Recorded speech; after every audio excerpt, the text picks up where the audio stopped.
Hello friends, welcome to maths study. तो आज की इस वीडियो में हम लोग भाग विधि द्वारा वर्गमूल और घनमूल निकालना सीखेंगे।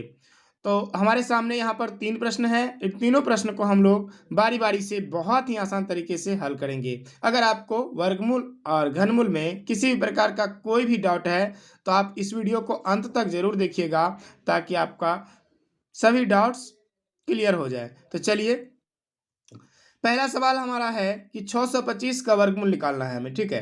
तो 625 का हमें जो वर्गमूल निकालना है, तो सबसे पहले हम इसे क्या करेंगे, अभाज्य गुणनखंड करेंगे। हमें इस 3 सवाल है, तीनों में जो सबसे आसान है वो है 625। तो यहाँ पर अभाज्य गुणनखंड करने के लिए कुछ इस तरह से लाइन ड्रॉ करेंगे और यहाँ पर 625 को लगा देंगे, ठीक है, 625। अब यहाँ पर देखेंगे कि सबसे छोटी अभाज्य संख्या कौन सी है जिससे कि 625 में भाग लग जाए। तो 2 से इसमें नहीं लगेगा, 3 से लग सकता है क्या, 3 6 2 8 5 13, 3 से भी नहीं लगेगा, 5 से लगेगा। तो 5 से लगाएंगे, 5 एकम 5, यहाँ बचा 1, 5 दूना 10, 5 25 यानी 125 बार में, ठीक है। अब फिर 5 से लगेगा, तो 5 दूना 10, 5 25, ठीक है। फिर 5 से लगेगा, 5 25, फिर 5 से लगेगा, 5 एकम 5।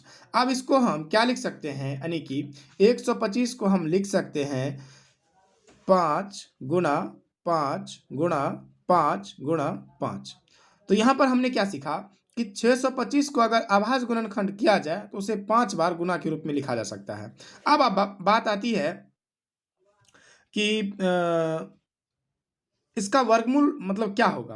तो अगर हमें डायरेक्ट भी कह दिया जाए कि 625 का वर्गमूल क्या होगा, तो 625 का वर्गमूल क्या हो सकता है।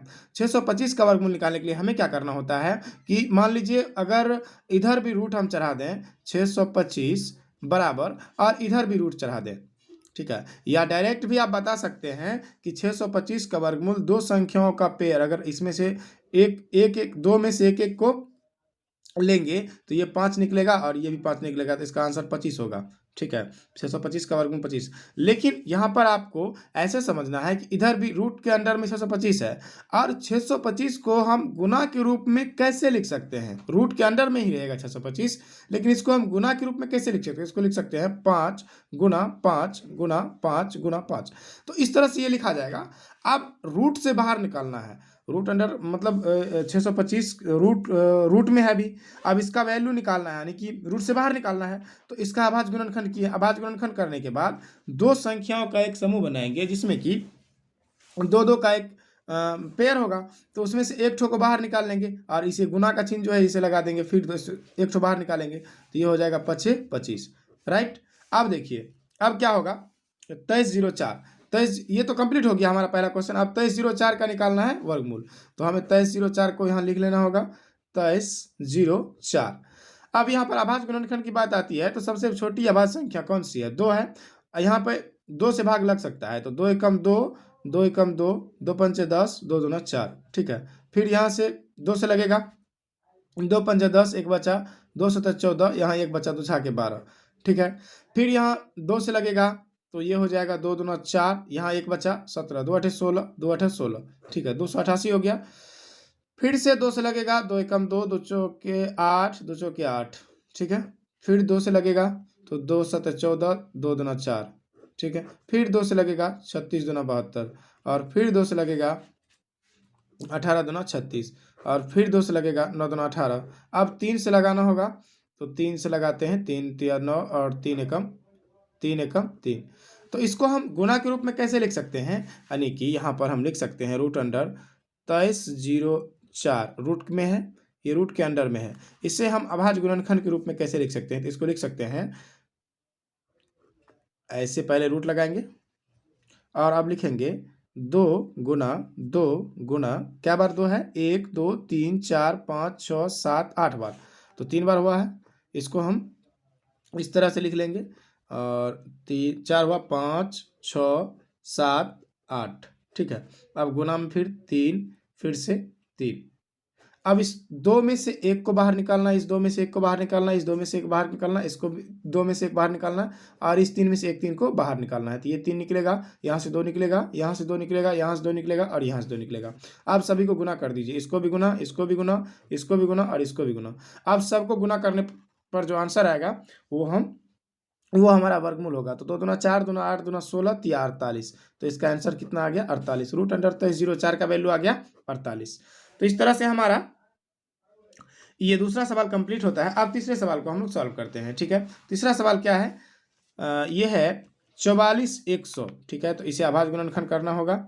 सबसे पहले इस संख्या को यहाँ लिखना होगा। तो 44,100, तो 2 से भाग लगेगा, ये होगा 22, 50, 2200, 22 और 500।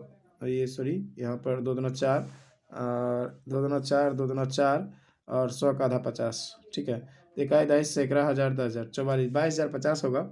तो यहाँ पर 2 से नहीं लगेगा, इसमें 0 देना पड़ेगा यहाँ पर। ठीक है, तो ये 22,050।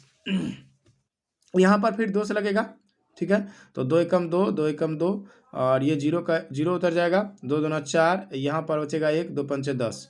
ठीक है, अब 3 से लगेगा, 5 2 7, 7 2 9, 3 से लगेगा इसमें, 3 तिया 9, यहाँ बचा 1, 2 बचा, और 3 छः के 18, यहाँ 2 बचा, फिर 3 7 21 और 3 पचे 15। ठीक है, तो यहाँ पर फिर 3 से लगेगा, 7 5 12, 12 6 18, 3 21, 3 से लग जाएगा फिर से, 3 एकम 3, 3 दूना 6, और फिर से 3 दूना 6, 3 पचे 15। अब फिर देखते हैं 3 से लगेगा क्या। तो यहाँ पर 5 2 7, 3 10, 3 से नहीं लगेगा, 5 लगेगा, 5 दूना 10, फिर यहाँ बचा 2, पंचों का 20, फिर यहाँ 2 पचे 25, 245, फिर 5 से लगेगा, 5 से लगेगा, पंचों का 20, यहाँ बचा 4, 5 9 45, 49, 7 से लगेगा, 7 7 49, फिर 7 एकम 7। अब इसको हम क्या लिख सकते हैं? देखिए, इसको लिख सकते हैं, इस 2 में से, देखिए इस 2 में से एगो 2 बाहर निकलेगा, फिर इस 2 में से एगो 2 बाहर, 3 में से एक 3 बाहर निकलेगा, फिर इस 5 में से एक 5 बाहर निकलेगा। तो इसको हम इस तरह से लिख सकते हैं कि मान लीजिए 2 गुना 3 गुना 5 गुना 7। अब जो आंसर आएगा, 3 दूना 6, 6 पंचे 30, और 30 को 7 से गुना कर लेंगे, तो 7 तिया 21, 210। ठीक है, 210 यानी कि रूट अंडर 44,100 का आंसर कितना आ गया?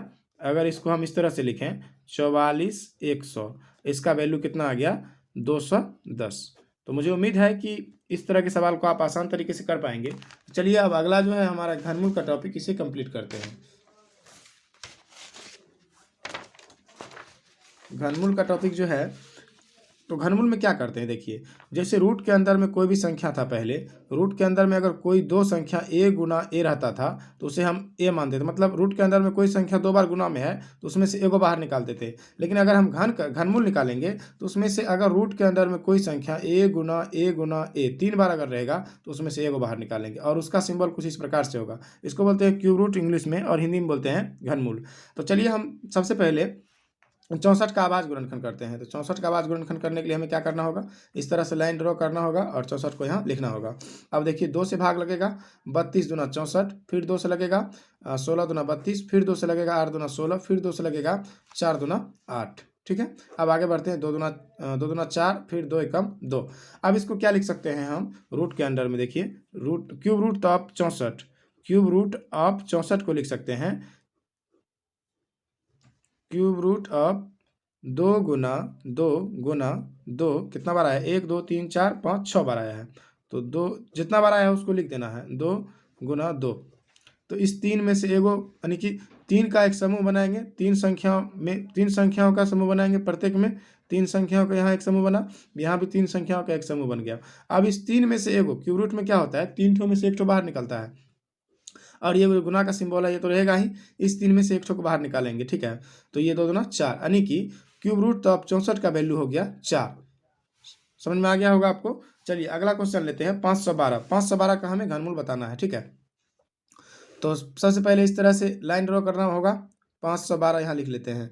2 से लगेगा, 2 दूना 4, और ये हो जाएगा 2 पंचे 10, यहाँ बचेगा 1, 2 छः 12, 256 हो गया। फिर 2 से लगेगा, 2 एकम में 2, 2 दूना 4, 2 अठे 16, 128। फिर 2 से लगेगा, 6 दूना 12, 4 दूना 8, 64 हो गया। फिर 2 से लगेगा, 32 दूना 64, फिर 2 से लगेगा, 16 दूना 32, फिर 2 से लगेगा, 8 दूना 16, और फिर से 2 से लगेगा, 4 दूना 8, और फिर से 2 से लगेगा, 2 दूना 4, और फिर से 2 से लगेगा, 2 एकम 2।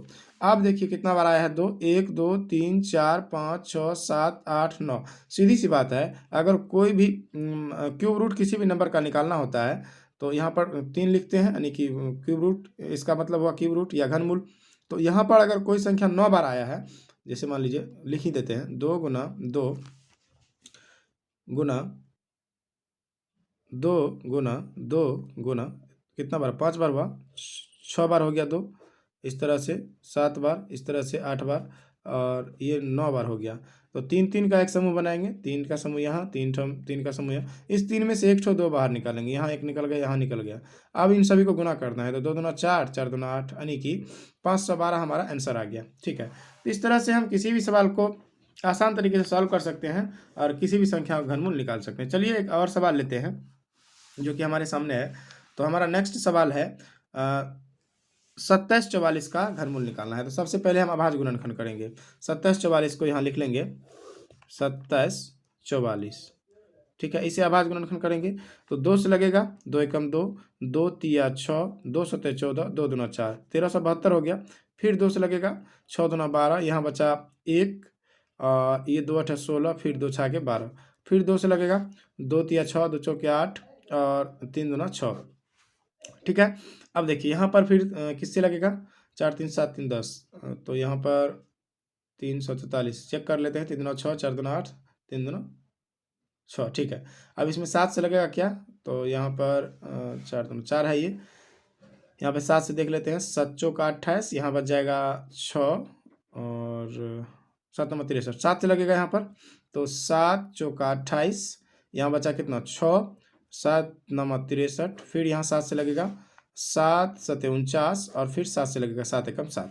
यानी कि हम क्या लिख सकते हैं, क्यूब रूट ऑफ 2744 को, तो हम इसको लिख सकते हैं क्यूब रूट ऑफ 2744 बराबर, इसको हम इस तरह से गुणनखंड के रूप में लिख सकते हैं, cube root of 2 into 2 into 2 into 7 into 7 into 7, यानी कि 3 3 का एक समूह बनता है। ठीक है, 3 3 का एक समूह बनेगा, इसमें से निकलेगा 2 और इसमें से निकलेगा 7, दोनों को मल्टीप्लाई करेंगे तो ये हो जाएगा 7 दूना 14। ठीक है, यानी कि क्यूब रूट ऑफ 2744 का वैल्यू हो गया 14। आई होप इस तरह के सवाल को आप आसान तरीके से कर पाएंगे और क्यूब रूट और घनमूल आप आसान तरीके से निकालना सीख गए होंगे। अगर ये वीडियो पसंद आती है तो वीडियो को लाइक करके चैनल को सब्सक्राइब कर लीजिएगा। तो मिलते हैं किसी और एक नए टॉपिक के साथ एक नए वीडियो में, तब तक के लिए थैंक यू।